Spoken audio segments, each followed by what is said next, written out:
Happy OONSDAY, guys. I'm going to say happy horrible OONSDAY. Out in the distance are a couple deer. They're looking at me. It looks like a buck and a doe. And I'm kind of glad they're around to help me with breaking some very, very difficult news. 5 days ago, city officials came to my house and informed me I can no longer feed wildlife on my property.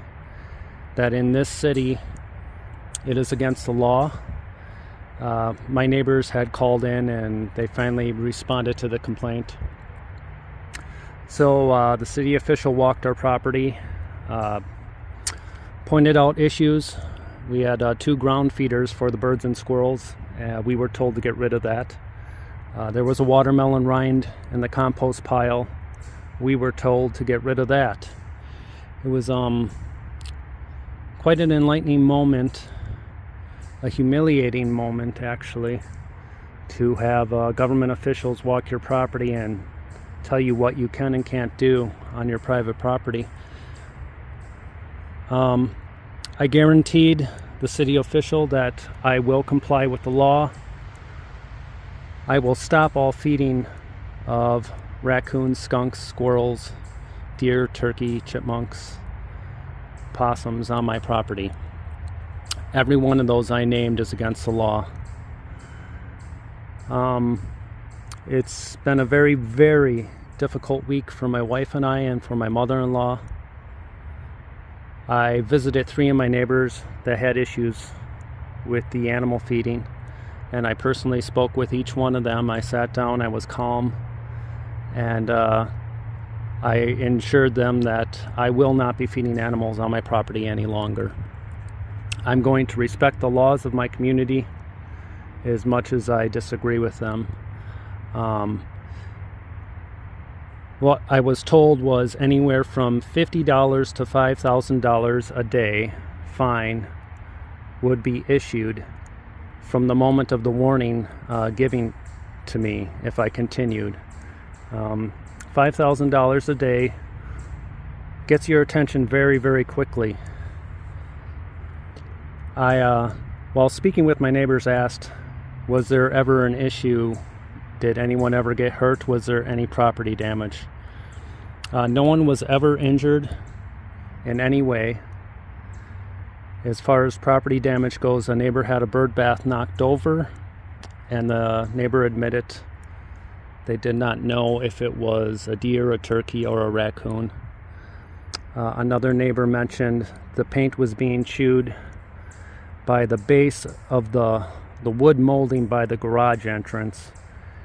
I have the same issue on my property, and every time I've caught an animal doing it, it's either been a chipmunk or a squirrel. I personally don't think the raccoon did it, and this neighbor couldn't guarantee that it was, but suspects it. So that may or may not be true. In our neighborhood, we keep our garbage cans in our garage because legally you cannot have them out. They have to be enclosed. There's a lot of rules and regulations in my community I'm learning, and my wife and I are going to try harder to comply with the laws. Hi dear, it's nice to see you. I cannot offer you anything. I'm aware many of you are going to have many, many questions for me. This isn't the first time we've gone through this. I've kept you in the loop during this process. For months, I was going on the basis of state law, which said it was legal to feed wild animals other than deer, elk, and bear. A neighbor had come into my property and complained, and that had me investigate city rules. And I did discover that in my city it wasn't permitted, and my research showed a fine of $100. My wife, my mother-in-law, most of you fans said, keep on going, we'll help you pay the fine. And this is my call, it's my decision. I'm not blaming anyone. I wanted to keep feeding animals. I've been doing it my whole life, and so I continued, even in spite of knowing I was not in compliance with my city law. So I take full responsibility for that. It is my fault. And the day and the hour has arrived where the threat has been made large enough where it has fully gotten my attention. And I realize I must fully comply because I cannot put my family at such financial jeopardy. So I am not feeding any animals on my property, full stop, period. I went even farther because I asked the city official, I said, you saw my bird feeders that I have hanging, and I have a cone on top to keep the squirrels off, but despite all those best efforts, the squirrels still get on it. They shake the bird feeder and all that seed falls. And I says, I cannot promise that a skunk or a raccoon will not eat the seed under that. Along with a squirrel or a chipmunk, they're going to. And I said, will I be fined? And I didn't get a straight answer. So I removed my bird feeders too, to play it safe. This is pretty much the only joy my mother-in-law has in her 95th year of her life, is watching the animals. And she's been saying, feed them, feed them, feed them. And we have to keep telling her, we can't, we can't, we can't. And it's painful for my wife. It's painful for me. My wife has been crying a bunch. I've been just closing the curtains at night. I can't stand looking at Moira as she stares a hole through me. A raccoon will do just like a dog with the facial expressions, with the eyebrows and the eyes, and they will give you the full sympathy treatment to try and get their way. And it breaks your heart. And there's nothing I can do. I cannot break the law. I cannot handle a $5,000 a day fine, everyone, so I have to stop. And that includes here too. Look, there is zero food on the ground. There's zero water in the bowls. I am not going to encourage that. Look, there's no raccoons coming up to me. And I've observed 5 days, and other than Moira and Napoleon, no other raccoon has come and given me the sad treatment in the yard. In fact, well, I'll be honest, we do have the curtains shut a lot because I just can't handle it. But from what I've seen so far, it's just been those two showing up, begging. There's been no damage to the house. No one's retaliated. I was worried about that with raccoons. You know, it is midsummer. Food is very plentiful in this woods right now. There's acorns dropping. There's black walnuts dropping. Berries are everywhere. Insects are at their highest population. So this is the time where they can forage naturally without it really, really disrupting them. Now, obviously, they were used to receiving handouts from me, but all the way through, I explained that this was supplemental. It wasn't the 100% of their diet, like a dog or a cat that depends on you. It is not. The same ones would not show up every night. Every now and then they show up, and they're used to eating what they eat out here in the wild. So we got beech trees, we got dogwood trees. They drop little things. There's lots of other options for them to eat. But that doesn't mean I'm not nervous for them going forward. I really am. You can hear the traffic behind me. And raccoons in search of food, they smell something in the air, they will go where we don't want them to go, across a busy road. And I can't promise you that my friends aren't gonna suffer through this. They could. I don't know. We're gonna just hope for the best. Walking into the woods here, I saw Cutie with all 5 babies. And that just makes me happy. And I have been coming into the woods to say hi. And the babies have come up to me, and Cutie has come up to me. The other raccoons don't. I know wildlife officials would say that's the problem. You can't have raccoons going up to people. I think they'll be broken of that habit fairly soon. It's just me that's out here doing this, and this was my plan, to transition them out of my patio. And you guys did see over the 4th of July weekend, I wanted to celebrate my freedom by doing it just like the good old days and putting food out. And then I got cocky and I did the little golf game in the backyard, and I got a feeling maybe my neighbors know about my channel, and that made them conclude this is never going to stop. Maybe they were being patient with me with this idea of coming to the woods. So that was maybe a last straw, and they called the officials on me. Well, I see some raccoons wandering out in the distance, and I wouldn't be surprised that that might be Cutie and her babies, because I came in from that direction. They might come say hi to us while I'm talking. The deer are still staring at me. So, as I promised in the past, I would be upfront and honest with everyone. I'm sorry it took me 5 days. These past 5 days have been hell. If I made a video on day 1, 2, 3, or 4, I would have been full of piss and vinegar. I would have said cruel things about my neighbors. I wouldn't have been able to keep my emotions in check. And I wanted time to be able to be level-headed as I speak to you. I don't hold things against my neighbors right now. I can actually see things from their point of view, their concerns and their fears. I may disagree with it, but I certainly understand. I am in a suburban neighborhood with neighbors close to each other, and with children and with dogs. And that was one of the big concerns.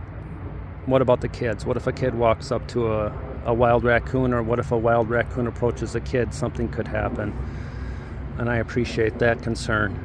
I also appreciate the concern of potential property damage. It's not as common, I think, as people assume with raccoons. There's a lot of negative stereotypes with raccoons, but I cannot guarantee that there would never be damage to property. And that is one thing I inform my neighbors, that I said I'm going to stop all feeding. Don't be surprised if you see them under your bird feeders or trying to take down your bird feeders. So they are aware of that. I haven't heard of any complaints so far, and I intend on speaking with my neighbors in the days ahead, just to get an idea from my point of view. How is this unfolding? What are the outcomes? I think that'd be useful information for all of us. I'm still an animal feeder at heart. I'm a animal lover at heart. I feel my best when I'm close to wildlife. And I don't believe in the philosophy of just being 1,000 yards away with binoculars to appreciate wildlife. That's me personally.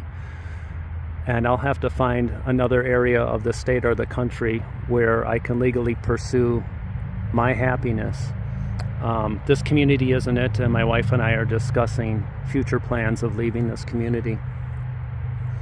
A lot of you thought by having my yard certified as wildlife habitat through the National Wildlife Federation that would give me some sort of power. And even on the brochure provided to me by my city, it said to have a squirrel feeder. And so there's a lot of confusion, and I still need to have conversations with city officials, because as I look at city laws and as I look at this brochure, a lot of them are in deep contrast with each other. Things that they're encouraging you to do through the NWF, the city is actually saying you will be fined if you do those things. So it's a double message, and it's a matter of when I have the time and the patience to deal with getting clear, straight answers. I have not received a fine. I had the threat of the fine. I assured the city official I will comply with the law. And so now the complaint's out there, and if I don't comply, the fine will come down. It was brought to my attention by the city official that the same neighbor that made the complaint to them informed them that they informed the state of what I was doing too. So I may have future conversations with the state if I violated state laws that I'm not aware of. Because there could be future legal ramifications, I may not answer a lot of the questions in your comments, so that I don't put myself at legal jeopardy. I want to keep my emotions in check, and I want to be a little strategic with what I say. Should there be consequential legal action in the future? I have no idea. I really don't. So I just want you to know that a lot of you are probably going to leave very passionate comments that you want a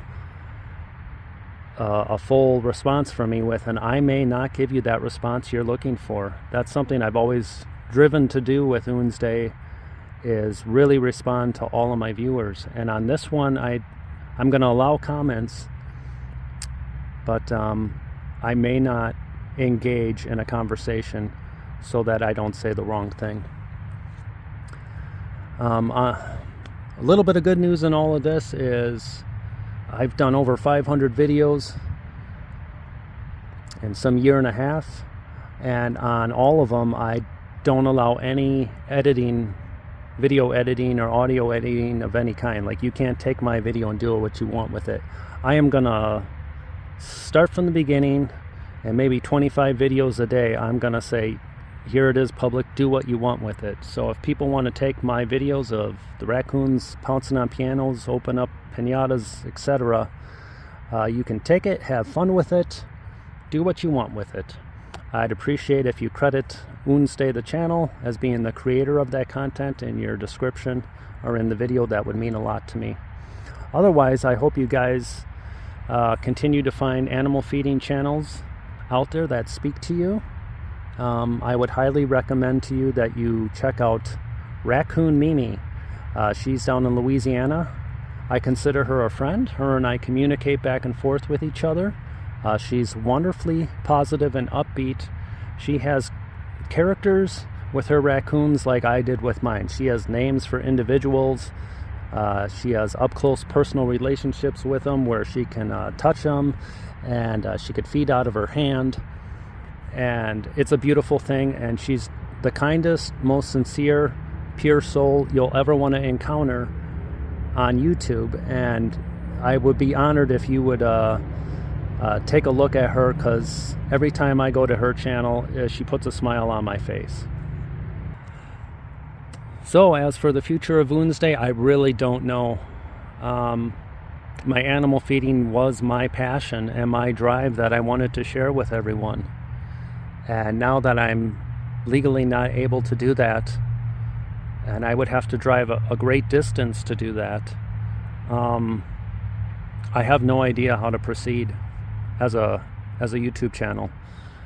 I just think I need time to mull over all of this. I'm not saying the channel is going to end, and I sure hope you don't unsubscribe. I really want you to stick around and see what I come up with next. But at the moment, I have no answer for you. I guess I could tinker around with old footage and do voiceovers.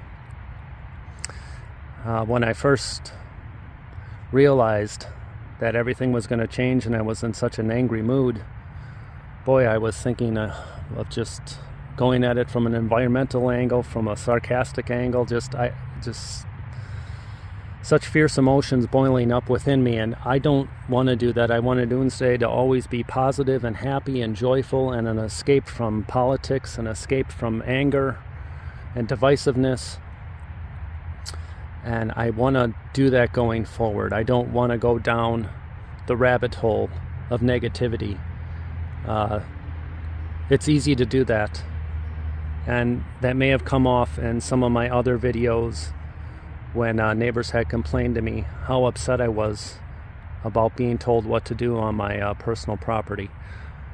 But I do need to respect the laws of my community.